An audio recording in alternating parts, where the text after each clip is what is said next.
남북정이 TV.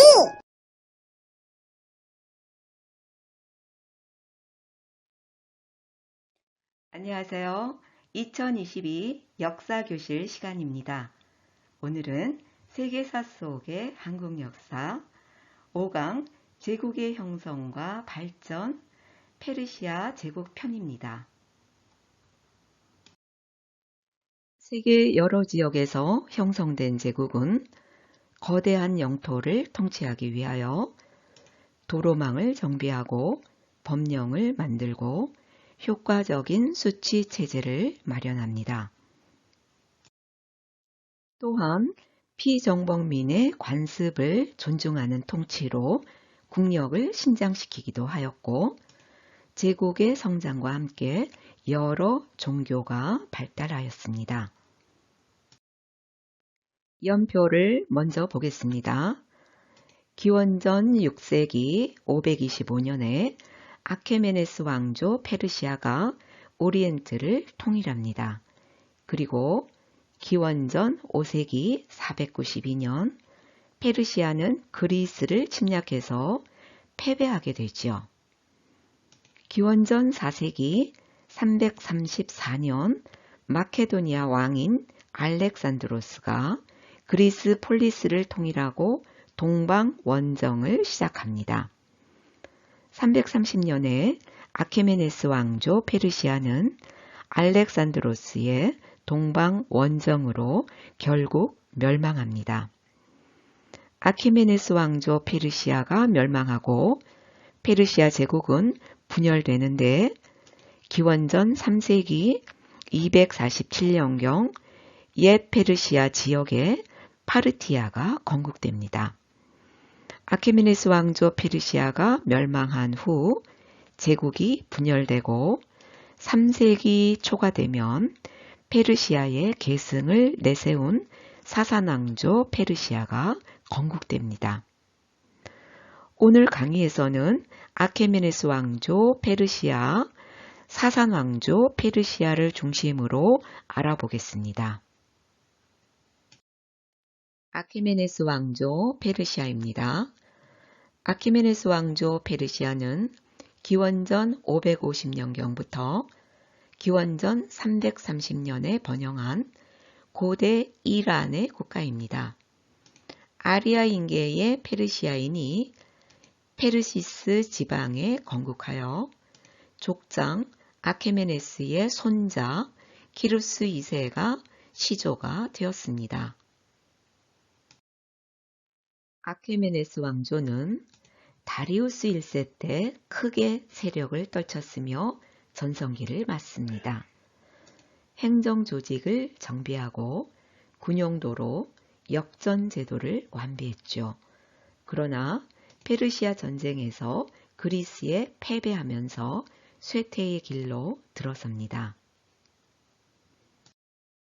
아케메네스 왕조는 페르시아 전쟁에서 패한 후 다리우스 3세 때 알렉산더 대왕의 원정군에게 패하여 결국 멸망합니다.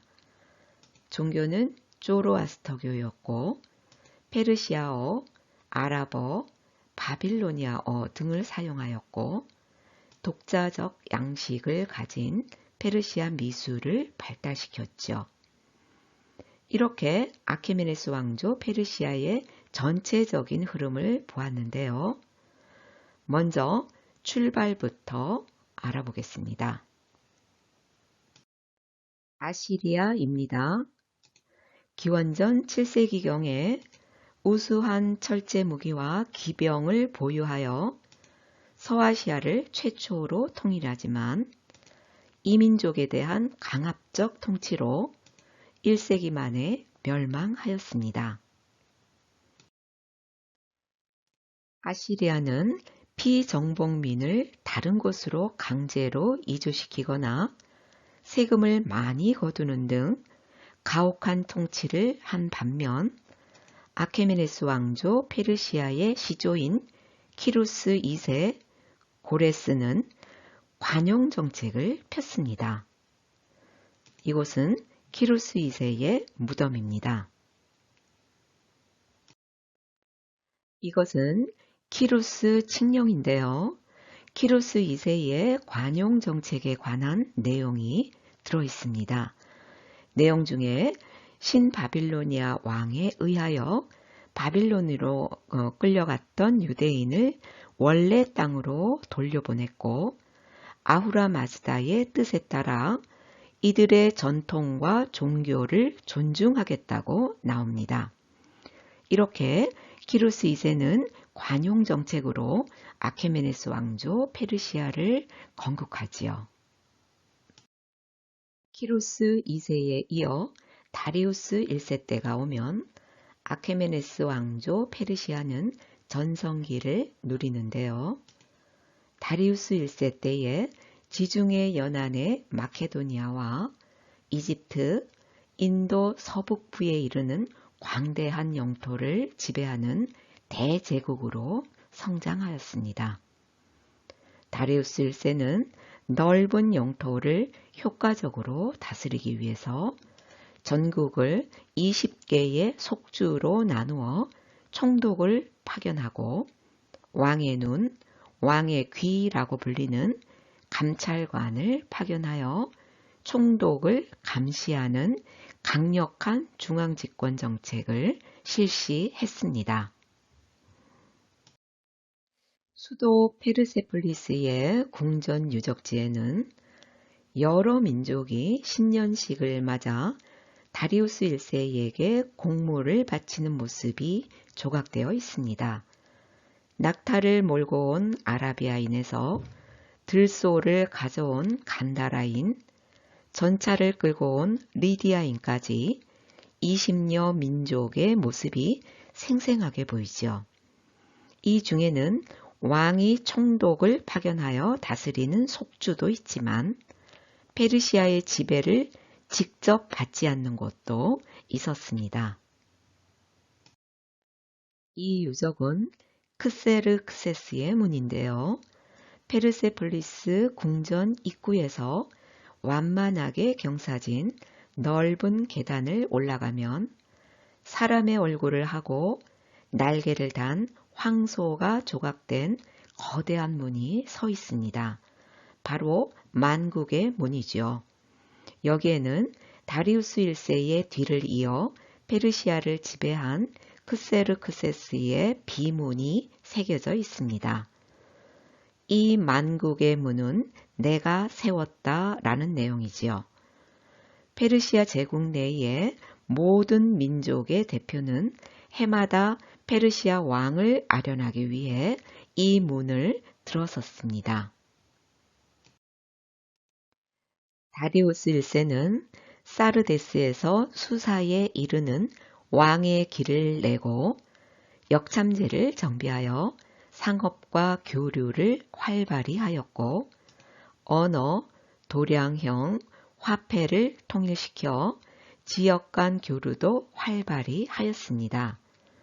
특히 이민족에 대한 관용 정책으로 세금과 병역 의무를 이행하면 그들의 종교, 풍습, 언어를 존중하였는데 이것은 페르시아가 약 200년간 서아시아 지역을 지배하는 데 큰 기여를 하였습니다. 그럼 지도를 통해서 성립기의 영역과 최대 영역을 살펴보겠습니다. 먼저 아시리아 영역이고요. 키루스 2세가 페르시아를 건국할 때인 성립기 페르시아 영역입니다. 그리고 다리우스 1세가 최대의 영토를 확보하고 전성기를 누릴 때의 페르시아 제국 최대 영역이지요. 다리우스 1세는 사르데스에서 수사에 이르는 왕의 길을 내서 상업과 교류를 활성화시켰죠. 왕의 길은 아나톨리아 반도 서부에 있는 사르데스에서 이라크 북부에 있는 니네베, 이라크 바그다드 남쪽에 있는 바빌론을 거쳐 이란 서부에 있는 수사에 이르는 약 2703km의 경로에 건설되었죠. 왕의 길에는 도로뿐만 아니라 일정 거리마다 역이 설치되어 관리, 전령 등이 원활하게 이동할 수도 있도록 하였습니다. 따라서 보통 90일 정도 걸리는 정보 전달이 7에서 15일 정도면 완료될 수 있게 되었죠. 이 왕의 길은 페르시아 제국이 멸망한 이후에도 마케도니아의 알렉산드로스 대왕, 로마 제국에 이르기까지 계속 사용됩니다. 다리우스 1세 때 전성기를 누렸던 페르시아는 그리스와의 전쟁에서 패배함으로써 쇠퇴의 길로 들어서는데요. 그 과정을 살펴보겠습니다. 페르시아 전쟁은 기원전 492년부터 지중해의 패권을 놓고 페르시아와 그리스가 약 50년간 치른 전쟁입니다.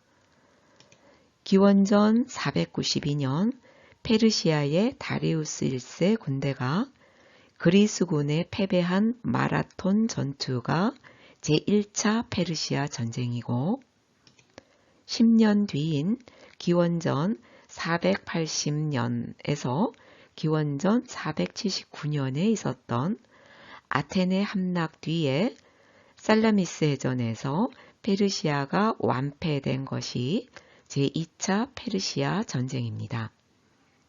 1, 2차를 거쳐 아테네와 페르시아 사이의 교전 상태는 기원전 449년에 카리아스의 화야까지 이어지지요.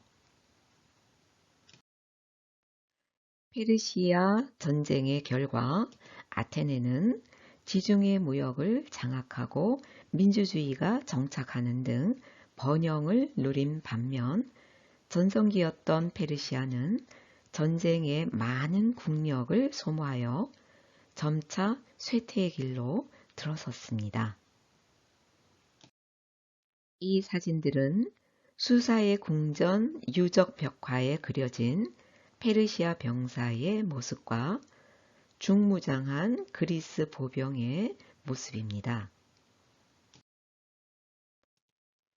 페르시아 전쟁은 동서양 세력이 처음으로 큰 규모로 맞붙은 전쟁이었고 아케메네스 왕조 페르시아는 알렉산드로스의 침략으로 기원전 4세기 말에 멸망했습니다. 기원전 4세기 말에 아케메네스 왕조가 멸망한 후 페르시아 제국은 분열됩니다.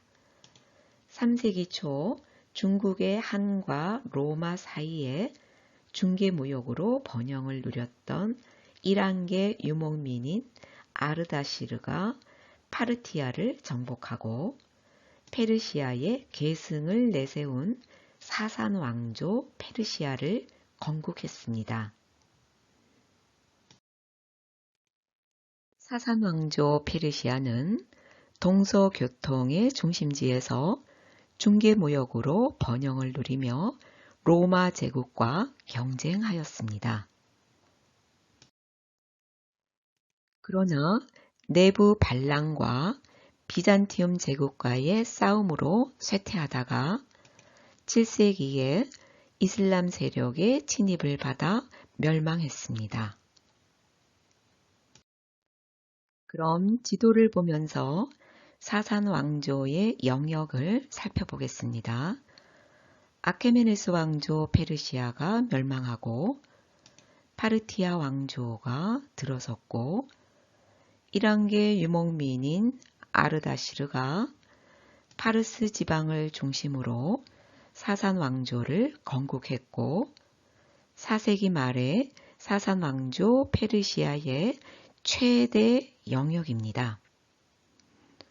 이것으로써 제국의 형성과 발전에서 세계 최초의 제국인 페르시아 제국편을 살펴보았는데요.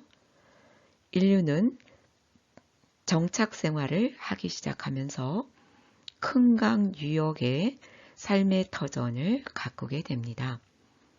그곳에서 문명이 발생하고 도시국가가 생기고 더 나아가 제국이 형성되지요.